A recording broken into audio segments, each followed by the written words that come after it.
All right, welcome to Young Turks. Cenk, Uygur, and Kasparian with you guys. A fun day, big day. Michael Cohen's going to prison. We're going to explain a little bit more about the felony committed with the President of the United States. That's a little bit later in the program. Republicans make asses of themselves in several different ways. We will also explain that, including a super fun one right in the beginning. If you miss any part of the show, make sure that you get TYT membership so you can get all of it at tyt.com/join or Cenk, either way. So I wanted to check in on where our membership drive is, because I want to remind you guys, this is just through the end of the year, so there's only 19 days left. And I want to make one other thing clear, but let's take a look at the thermometer. We haven't looked at it in a while. So we started at, I already forgot, 27,000 or so. So we're at 38,628. So the 100,000 goal is so that we could be sustainable and keep going forever and ever and ever, right? So I want to make clear that the goal for the end of the year is 40,000. Let's see that number one more time. It's 38,628. This is definitely doable, but we're obviously need a lot of help to still get there by the end of the year. So we've got to add around 1,400 new members in 19 days. So tyt.com/join.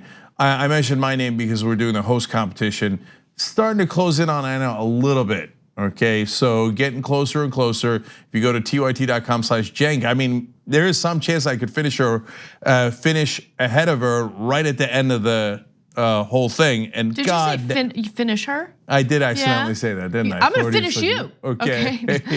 Oh my God, how angry would you be, Anna, if I passed you on the last day? I believe in the will of the people. So I believe in democracy. And I'm not a Republican. I'm not gonna, take 800 of those members and throw them away like a Republican in North Carolina would. Yeah, that's a story later in the program. Yeah. All right, one more thing about that, guys. But sign up under my name, please. Okay. Oh yeah, she gets to be cute. Okay, she has Go to that my one advantage shot, over so I can be cute with the. Okay. Yeah. Let me see. Okay, go ahead. You have fun. Wait, I thought you were. Oh, that's the party horn, though. That's the party horn. Okay. All right. How about me? Let's try me. Okay, come on face alone. Okay. Anyways, look, guys, Amplify is part of the membership drive too. So you could buy membership for The Atlantic, Colin McEnroe on NPR, Face the Nation last week tonight. That's John Oliver's show. Face the Nation is obviously one of the big Sunday shows. Politico Morning Media, man, I would love to get Politico. Somebody call Politico. Get them a membership. The Intercept, which would be great. Those good folks over there. Washington Post, they could usually use a progressive message as well. C-SPAN, and the list goes on. So check it out on tyt.com/amplify. Let's get this done. We've only got 19 days left, and it's super important for us to maintain home of progressives. Look, without progressive media, what would you have? 2019, 2020. Who would fight back after all the different things corporate media would say about progressives? Seriously, what would happen? And that is not a good scenario where honestly, where we're not around, and I don't know who would do it.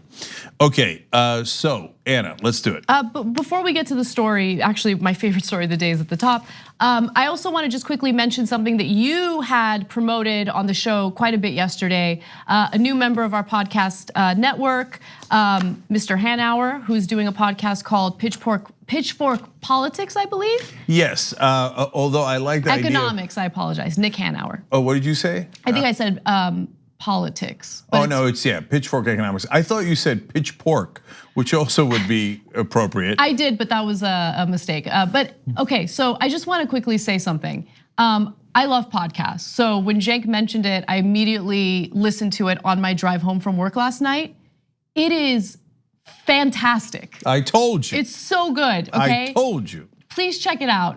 The very first episode, talked about wealth inequality and the importance of wealth and income inequality in a functioning democracy. It was so good. I loved it.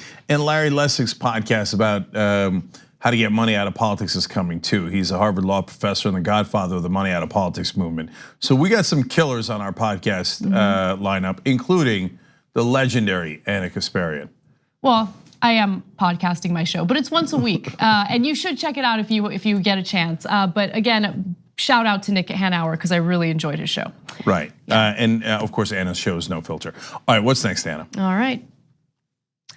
Members of Congress, some members of Congress happen to be dinosaurs, and nothing made that clearer than a 3.5-hour long meeting or hearing that the House had with the CEO of Google. Now, the CEO of Google, Sundar Pichai, remained patient throughout this hearing, and the whole point of the hearing was to discover whether or not Google has some sort of political bias, either against or in favor of Republicans. And it turned into a 3.5-hour whining session by members of Congress who also revealed that they don't really understand how the internet works. Now, I want to show you a few of the highlights, and one of those highlights included a Democrat, and she talked about, how does the algorithm really work? That was her question. Take a look. If you Google the word idiot under images, a picture of Donald Trump comes up. I just did that. How would that happen? How does search work so that that would occur? We provide search today for any time you type in a keyword. We, as Google, we've gone out and crawled and stored copies of billions of web pages in our index. And we take the keyword and match it against web pages and rank them based on over 200 signals. Things like relevance, freshness, popularity, how other people are using it. So it's not some little man sitting behind the curtain figuring out what we're going to show. We don't manually intervene on any particular search result. So Representative Lofgren's question was a little tongue-in-cheek because Republicans feel outraged that Donald Trump's photo comes up if you Google the word idiot. And so she was trying to get the CEO to explain how the algorithm works. She's trying to explain or get him to explain that there isn't like some mischievous person behind the scenes who's putting up pictures of Trump just to insult him. So then the Republicans are gonna do a good enough job in a second. You're gonna love these videos of embarrassing themselves, humiliating themselves. But I have to confess that the first time the media executives from digital media companies like Google, Facebook, et cetera, came to Congress, I couldn't quite believe how bad some of the questions were. And I thought, well, maybe they're thinking of something else and they're just stating it a little bit wrong. And I mean, they've got these giant staff, they must have studied up for this and their staff must have informed them. It's like when Donald Trump does outrageous lies, you think, well, it must be based on something. I know it's not true, but it must be based on some kernel of truth that he's doing a hyperbole around it. And then you find out, no, sometimes Donald Trump just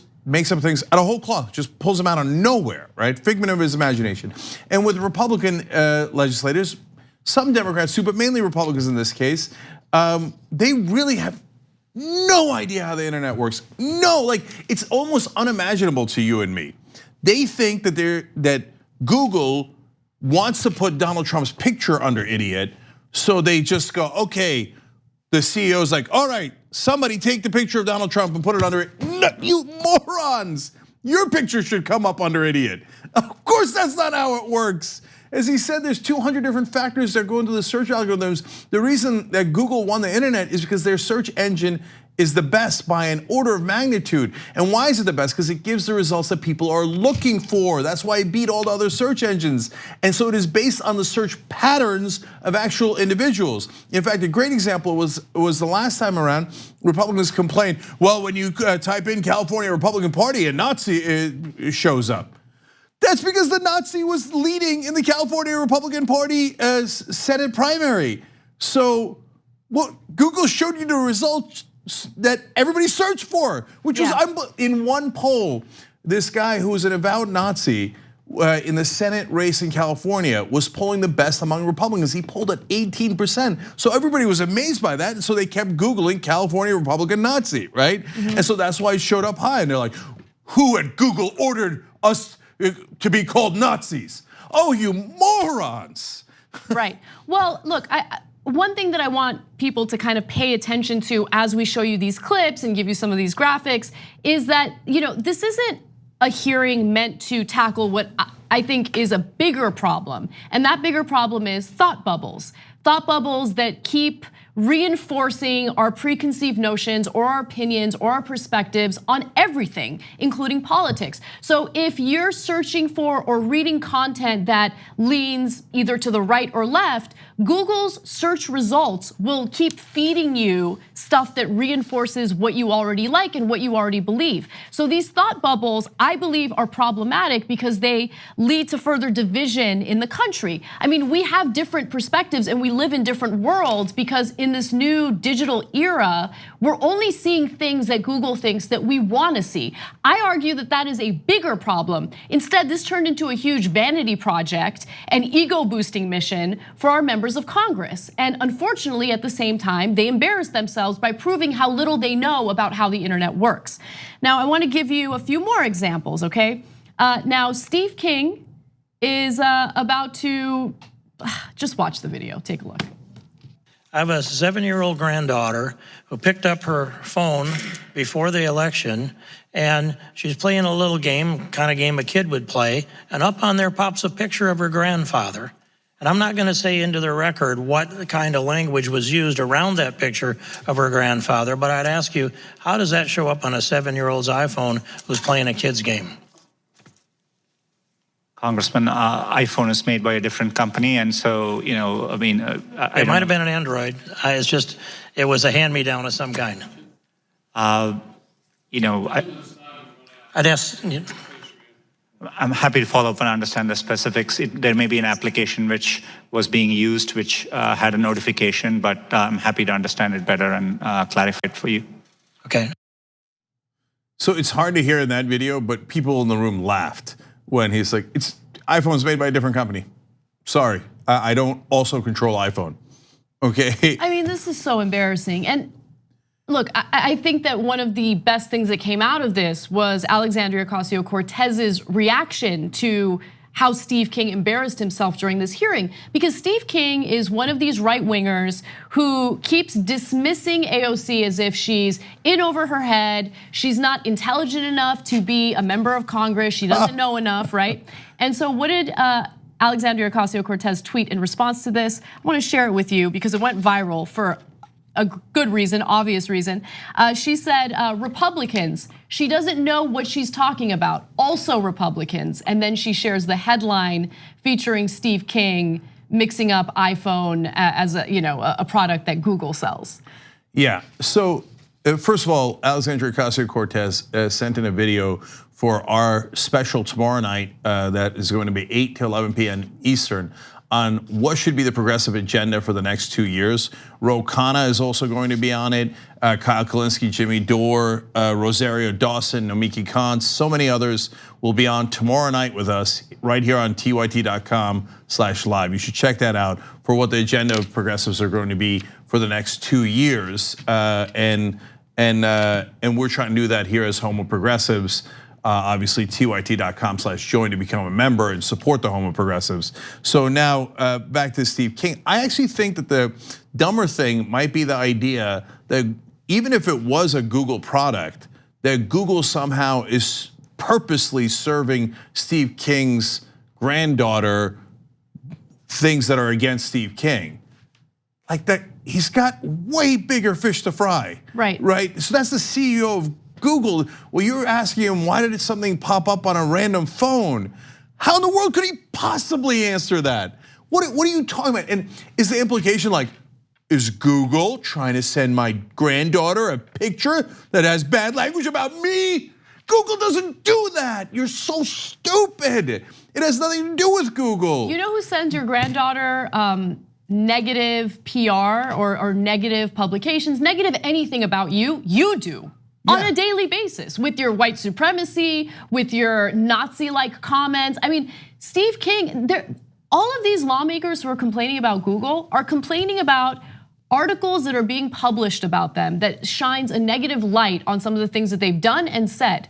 then don't do and say those negative things. I mean, they can't believe that there are negative articles about them online, and they only want the positive stuff to come up. So there's more though. There's Representative Steve Chabot, he's a Republican from Ohio, and he actually complained he had to go deep into his search results to find any positive articles about the Republican effort to repeal the Affordable Care Act. Yeah, well, I'm gonna show you that interaction. Let's take a look at that. Republicans in the House passed legislation to repeal and replace Obamacare. Our bill was called the American Health Care Act, or the AHCA. When I was writing my blog about that, I Googled American Health Care Act, and virtually every article was an attack on our bill. Article after article alleging that our bill would result in millions and millions of people losing the great care that they were supposedly getting under Obamacare. I would argue that was completely false. Let me give you a second example. The Republican tax cut bill was passed about a year ago, the Tax Cuts and Jobs Act, same story. Article after article attacking the Republican tax cut plan, alleging the tax cuts only went to the rich. Now, I know Google's attitude, the algorithm made us do it, but I don't know that I buy that. So what's your counter theory? That Google is going around in every bill and every proposal, be like, move the articles that favor Democrats up, move the ones that don't favor Republicans down, and jeopardize billions upon billions of dollars because of a tiny little political agenda. I mean, it's not how Google works. They're so stupid. But I realize in the middle of his statement why they are thinking the way that they do. Like, they have no self-awareness, Cenk. Like, no self-awareness. Like, he's perplexed that he's having a difficult time finding positive reinforcement for their efforts to repeal the Affordable Care Act. I used to think that they knew what the people wanted, but they just ignored it. But no, they think that most Americans want to just outright repeal the Affordable Care Act. Like, he's shocked that there's negative commentary about that online. And it's harder to find positive commentary about it. But there is almost no positive thing to say about a $1.9 trillion tax cut for the rich that has not helped the economy, that has created a huge hole in the deficit. And so I figured out why they're thinking this way. I mean, yes, they don't understand the internet. Yes, Anna's right, they have no self-awareness. But I think the main thing is because they're used to media that helps them call it even. So they're used to television and honestly even newspapers saying, well, Democrats say it was a bad bill, but Republicans say it was a terrific bill. And so there you go, there's the two perspectives, it's 50-50. But the people don't think that. Their search results show that no, they are reading the articles that show you why it's disastrous. Those articles are proving more successful. Because why? It's not just because people believe that already, it's because they provide information that was useful to people. That is why they moved up the search query. And when you have real information, it shows you that it's a disaster. And so there's the Republicans going, why won't Google fix it to make us look like we're just as right like we do with the rest of the media? So we're like, they've intimidated the rest of the media by calling them liberals, so they invited the CEO of Google to yell at him and say, why don't you be even? Okay, are you liberal media? He's like, look, man, it's the people that decide. It has nothing to do with me. It's an algorithm that is powered by the factors that people who search put into it, right? That actually do the searches. And he's like, I don't like that the people don't like us. Make them like us, Google. Okay. So, I mean, this is just the tip of the iceberg. We could literally do the entire 2-hour show on this, but I'm gonna give you a few more examples of how ridiculous this whole hearing was. Representative Louis Gohmert, he never fails to embarrass himself and the American people. He said he was frustrated that he couldn't edit his own Wikipedia page after ranting that the Southern Poverty Law Center stirs up hate. They actually track hate groups. They do the opposite. And Google, again, is not Wikipedia.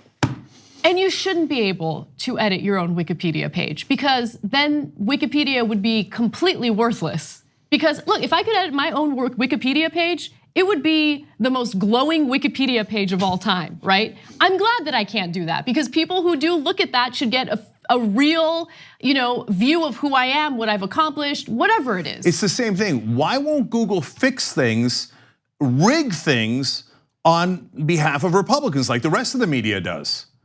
Because it's not how it works. And again, Wikipedia is not Google. By the way, we made fun of Steve King there for holding up his iPhone. He was one of 3 congressmen that did likewise. Representative Ted Poe and Representative Tom Marino, both Republicans as well, all referenced their iPhone. We're like, why don't you fix my iPhone? No, it's just total idiots. Okay, so finally, look, Democrats were guilty of embarrassing themselves as well. In fact, we have Representative Steve Cohen. Here's what he had to say. On the other side of the aisle, Representative Cohen wanted to know why his appearances on MSNBC weren't bigger hits on the search engine. Here's his exact quote. He says, "It's hard for me to fathom being on MSNBC for like 8 minutes each show 4 times, and there's more content on Breitbart News than MSNBC. If you'd let me know about that, I'd appreciate it." No, they live in an alternate universe. It's kind of amazing. By the way, Steve Cohen's a good guy on policy, and he's an interesting cat. Sure. And but Steve, if you want, or Congressman Cohen, if you want to be higher in the search engine, you should go on the Young Turks, not MSNBC. That'll solve it. They just don't. I mean, they're like, why won't TV work as well as it used to? No one watches MSNBC. I mean, people do, but it's a completely different audience online. People who consume online news and are loyal to online news are not rushing home to watch whoever's on. Some random politician that's on MSNBC or CNN. So, and that's why politicians are mad. I'm telling you, they're used to rigging the media on their behalf. Well, television features us. Why won't Google feature us? It's amazing. Because you're not that interesting. And although, to be fair, if you knew Steve Cohen, he's probably the most interesting guy in Congress. But even so, look, dry politicians don't make for interesting content that does well on Google. Sad day for you guys. But congratulations to Steve King and the others, because this was not dry. They were so stupid that this will do really well online. Congrats. Finally, I do want to bring up the one voice of reason that made headlines, and that was Congressman Ted Lieu. He's from Torrance, California, and he had something very important to say. Take a look. So I'm gonna search for Congressman Steve King. I'm gonna hit the news tab. First article that pops up is from ABC News. It says, Steve King's racist immigration talk prompts calls for congressional censure. That's a negative article. But you don't have a group of people, Google, sitting there thinking and trying to modify search results. Every time Steve King comes up, a negative article appears. That's not what's happening. Let me just conclude here by stating the obvious. If you want positive search results, do positive things. If you don't want negative search results, don't do negative things. And to some of my colleagues across the aisle, if you're getting bad press articles and bad search results, don't blame Google or Facebook or Twitter. Consider blaming yourself.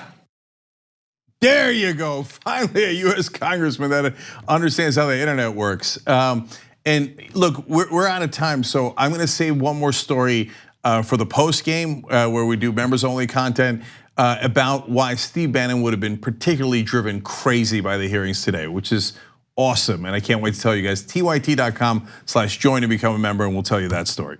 We're gonna take a quick break. When we come back, we're gonna tell you about the shooting that happened in France yesterday and how Trump has responded to it. And later on in the show, what North Korea has been doing here in the United States that Trump probably doesn't want you to know about.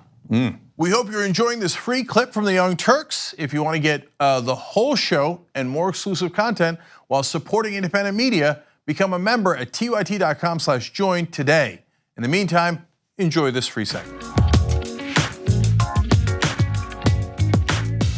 All right, back on the Young Turks. We got a whole bunch of comments that I love. I want to read them to you. Member section first, as always. Chris Durant says, gotta love that Republicans get triggered by search algorithms now. They call us snowflakes, but their team is rapidly approaching blizzard status. Nick Danger says, another reason why Republicans are accusing Google of bias is because it's probably something the Republicans would do if they were Google. Oh, billion% right. If they ran Google, do you have any idea how quickly they'd rig it? But they'd rig it into the ground that nobody would use it, right? Yeah, and look, I wanna be fair to our lawmakers because it's tough to adapt to a rapidly changing technological landscape, right? Especially when you're busy, soliciting money from your donors all day. I mean, you just don't have time. You don't have time to adapt to the internet. That's right, because they're on an old phone for 5, 6 hours a day calling for money. Opinionated says, it looks like the Republicans are upset that they can't rig Google like they rig elections. In fact, we've got the North Carolina story coming up in a little bit. Progressive Todd says, Republicans, why don't you fix public opinion? Basically, that is what they're asking Google to do. Art Murray 1 answers my question. What would we have in 2020 without progressive media? Cory Booker. So dyt.com/join to make sure that that's not the world we live in. And Melly Bitch says, are these Republicans going to pay for the surgery I need now to remove my hand from my forehead? Okay. I was like, oh no, this is gonna be devastating. I'm really happy it was a joke. Okay, so that's on Twitter. And finally, YouTube Super Chat, which is part of Google. I wonder why they moved these comments up. Anyway, Space Monkey Mafia says, been a fan for 8 years. I discovered you guys looking for a Rod Stewart song. Can't be the only ones. Can't be the only one. Always remember, don't ever let them put you down. Don't let them push you around. Don't let them ever change your point of view. Well, isn't that fitting? But Google, when you search Young Turks, why does Rod Stewart come up? Why are you rigging the internet against us? You know, I always knew that Rod Stewart had a song called Young Turk or Young Turks. Young Turks. But I didn't realize it was one of my favorite songs. The one that goes, young hearts be free tonight, do-do-do-do, do-do-do-do. Such a great song. All right, and okay, you could bring it down, bring it down.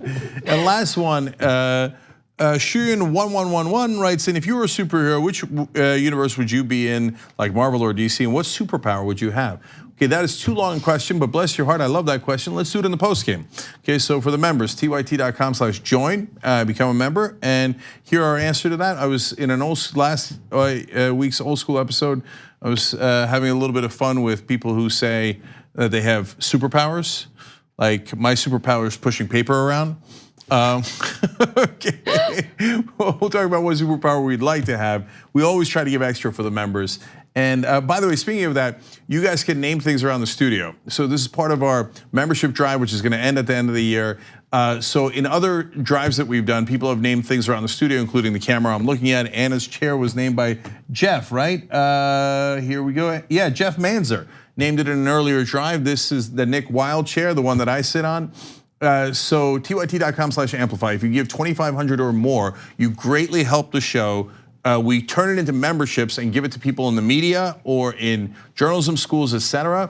And you get to name stuff in the studio, and you go on the donor wall in the Young Turks studio. So as small as naming my mic, the tiny little mic on my jacket.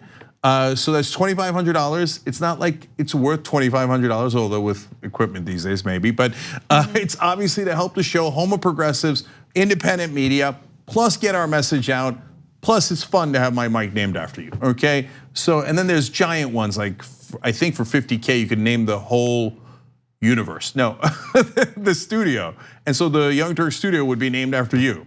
tyt.com/amplify. Let's have some fun, okay? All right, Anna, what's next? All right.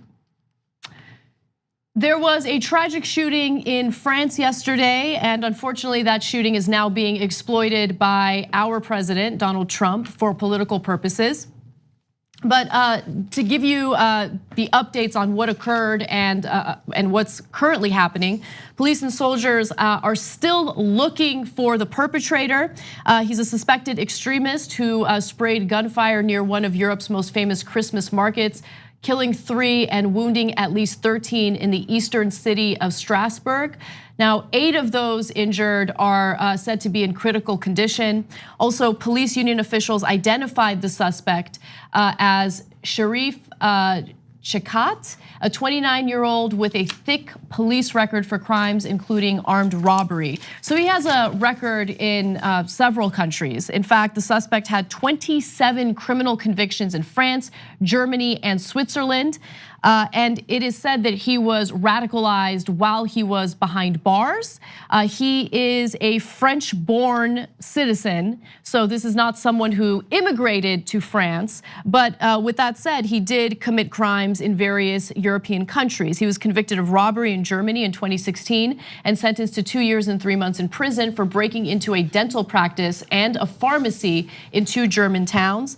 The man had also been radicalized in prison and had been monitored by French intelligence services since his release from jail in late 2015 because of his suspected religious extremism. Reports also indicate that police were looking to arrest him on the morning of this shooting and were unable to do so. And he unfortunately carried out this act of violence later.